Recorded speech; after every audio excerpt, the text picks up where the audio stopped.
happen to have your backup gun, would you? No! Oh, well. Oh, well, what? It's just an observation. It's probably ill-timed, but... I don't think this man is our pilot. You're telling me? No, I mean, I think he may be a pilot. I don't think he's our pilot. There's dandruff on the collar of his flight suit. There's none on his scalp. Oh, and for that we shoot him? The territories are northwest, Ray. We've been flying south for 2 hours. Also, he's ignoring radio calls and occasionally flying underneath radar coverage. So what are you saying? We're being hijacked? No, not necessarily. But the chafing on his wrists is consistent with a man who's recently been in handcuffs. Add to that the blood on the back of his flight suit and the prominent bullet hole, well, I leave it up to you. You couldn't have mentioned this earlier? It's a moot point, Ray. He has a gun, we don't.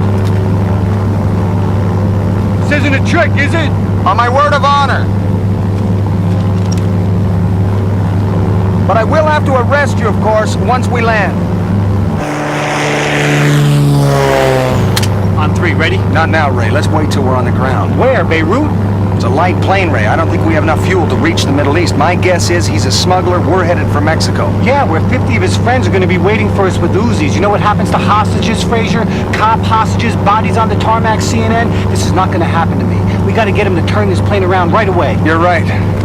On the other hand, there could be a struggle.